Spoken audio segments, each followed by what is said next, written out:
RJD Congress के मंच से गाली पर पीएम मोदी का पहला रिएक्शन, कहा मेरी मां को कांग्रेस के मंच से गाली दी गई, ये बिहार की हर मां और बेटी का अपमान है। पीएम मोदी ने कहा हमारी सरकार के लिए मां की गरिमा और सम्मान बड़ी बात, मां ही हमारा सम्मान और मां ही हमारा स्वाभिमान। पीएम के संबोधन के दौरान भावुक हुए बिहार बीजेपी अध्यक्ष दिलीप जायसवाल, कहा कांग्रेस आरजेडी ने बिहार की धरती को शर्मसार किया। बिहार के डिप्टी सीएम सम्राट चौधरी बोले कांग्रेस और महागठबंधन ने लोकतंत्र को शर्मसार किया, पूरा बिहार प्रधानमंत्री के साथ खड़ा। पीएम की मां के लिए अपशब्द के खिलाफ एनडीए का बिहार बंद का ऐलान, 4 सितंबर को सुबह 7 बजे से दोपहर 12 बजे तक बंद। डिप्टी सीएम विजय सिन्हा बोले राहुल सिर्फ तमाशा करना चाहते हैं, जो लोकतंत्र का डाकू रहा जनता उस पर कभी विश्वास नहीं करेगी। गिरिराज सिंह का राहुल गांधी पर बड़ा अटैक, कहा कभी कभी लगता है ये भारत के नागरिक हैं ही नहीं, भारत विरोधी लोगों के साथ काम करना इनकी फितरत। राहुल गांधी के हाइड्रोजन बम वाले बयान पर गरमाई सियासत, जीतन राम मांझी बोले एटम बम फोड़ा तो चींटी तक नहीं मरी, हाइड्रोजन बम फूटेगा तो क्या हो जाएगा। दिग्विजय सिंह बोले जहां भी डबल इंजन की सरकार वहां भ्रष्टाचार बिजनेस की तरह, सत्तारूढ़ पार्टी के लोग करप्शन में शामिल, बिहार में भ्रष्टाचार में ये लोग पार्टनर। ड्राफ्ट लिफ्ट जारी होने के बाद किशनगंज में 3000 लोगों को नोटिस, नागरिकता साबित करने के लिए कहा, बांग्लादेशी और नेपाली होने का शक है। नोटिस के बाद जरूरी दस्तावेज न जुटा पाने से लोगों में खौफ, किशनगंज के डीएम बोले पहले लोगों की बात सुनी जाएगी, उसके बाद ही एक्शन होगा। जरांगे ने दिए मराठा आंदोलन वापस लेने के संकेत, महाराष्ट्र सरकार के डेलीगेशन से मुलाकात के बाद फैसला, समर्थकों से बातचीत के बाद फैसला लेने की बात कही। दिल्ली के यशोभूमि में आयोजित सेमिकॉन इंडिया 2025 का पीएम मोदी ने किया उद्घाटन, बोले तीसरी सबसे बड़ी अर्थव्यवस्था बनना पक्का। पीएम मोदी ने साल की पहली तिमाही के जीडीपी आंकड़े का किया जिक्र, बोले एक बार फिर भारत ने हर उम्मीद हर अपेक्षा से बेहतर प्रदर्शन किया। सेमिकॉन इंडिया 2025 में दिल्ली की सीएम रेखा गुप्ता ने कहा यह सिर्फ एक सेमिनार या इवेंट नहीं बल्कि देश की तकनीकी पुनर्जागरण का प्रतीक है। सीएम योगी की अध्यक्षता में यूपी कैबिनेट की बैठक, संबल हिंसा की न्यायिक जांच रिपोर्ट पेश, 15 प्रस्तावों पर कैबिनेट की मुहर लगी।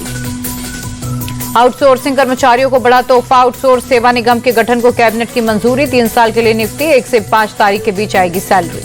कानपुर और लखनऊ में 20 रूटों पर प्राइवेट इलेक्ट्रिक बसें चलेंगी, योगी कैबिनेट की बैठक में मिली मंजूरी। संजय निषाद के बगावती तेवर के बाद लखनऊ में निषाद पार्टी के दफ्तर में लगे पोस्टर, लिखा निषाद की ताकत को आजमाओ, भरोसे को यूं मत गवाओ। डिप्टी सीएम ब्रजेश पाठक, राहुल अखिलेश और तेजस्वी की तिकड़ी पर अटैक, कहा तीनों सत्ता के भूखे अभी सत्ता के लिए तड़प रहे।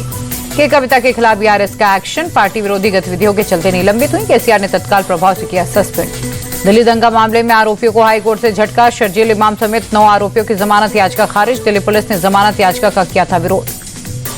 आप विधायक हरमीत सिंह ढिल्लों पुलिस पर फायरिंग के बाद फरार, सोर्सेज के हवाले से खबर, फायरिंग में पंजाब पुलिस का एक जवान जख्मी। कुशीनगर में हिंदू लड़कियों को टारगेट करने वाले असलम और जुल्फिकार गिरफ्तार, ऑपरेशन व्हील चेयर के तहत पुलिस ने किया अरेस्ट। यूपी के कानपुर में पुलिस और बदमाशों के बीच मुठभेड़, चोरी की ट्रैक्टर ट्रॉली के साथ 2 बदमाश गिरफ्तार, गोली लगने से घायल। सोनभद्र में 6 साल की बच्ची को अगवा करने वाले का हाफ एनकाउंटर, पुलिस पर फायरिंग कर भागने की कोशिश में आरोपी के पैर में लगी गोली। संभल के चंदौसी नगर में दर्दनाक हादसा, गहरे नाले में गिरा बाइक सवार पुलिसकर्मी, हादसे में हुई मौत, बाइक से ड्यूटी के लिए आते समय हादसा हुआ। गाजियाबाद में लूट के आरोपियों को एनकाउंटर, पुलिस की जवाबी फायरिंग में 2 के पैर में लगी गोली, तीसरा बदमाश कॉम्बिंग में गिरफ्तार। गाजियाबाद में 100 से ज्यादा गाड़ियां चोरी करने वाले गिरोह का भांडाफोड़, पुलिस ने गैंग के 4 लोगों को पकड़ा। नोएडा में गाड़ी चोरी करने वाले गिरोह का खुलासा, नाबालिग साथी के साथ मास्टरमाइंड हुआ अरेस्ट, आरोपियों की निशानदेही पर चोरी के 18 मोटरसाइकिल बरामद।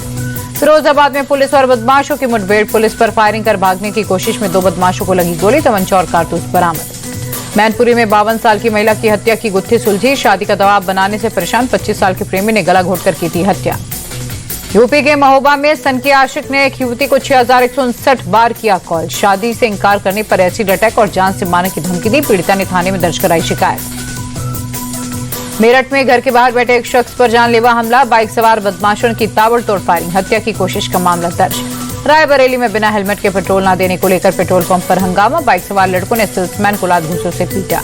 पंजाब में भारी बारिश के बाद बाढ़ की चपेट में आए करीब 12 जिले, जालंधर, गुरदासपुर, पठानकोट और अमृतसर सबसे ज्यादा प्रभावित। दिल्ली में लगातार बारिश के चलते खतरे के निशान के ऊपर यमुना नदी, ओखला बैराज के सभी गेट खोले गए, निचले इलाकों में अलर्ट। दिल्ली में यमुना का जलस्तर बढ़ने से पास के इलाकों तक पहुंचा पानी, यमुना बाजार में कई घरों और गलियों में पानी भरा। गुरुग्राम में भारी बारिश के चलते आज भी हालात बदतर, शहर के कई हिस्सों में अभी भी जल जमाव। श्री माता वैष्णो देवी यात्रा लगातार 8वें दिन स्थगित, लैंडस्लाइड की घटना में कई श्रद्धालुओं की गई थी जान। ओडिशा के बालासोर में मूसलाधार बारिश, कई इलाकों में जल जमाव, लोगों की बड़ी परेशानियां। अयोध्या में मंगलवार के चलते हनुमानगढ़ी मंदिर उमड़ी, भक्तों की भारी भीड़, भगवान हनुमान की पूजा के लिए उमड़े श्रद्धालु। भूकंप के बाद अफगानिस्तान को भारत ने भेजी मदद। 1000 फैमिली टेंट्स, 15 टन राहत सामग्री। पीएम मोदी ने दिया पूरी मदद का भरोसा।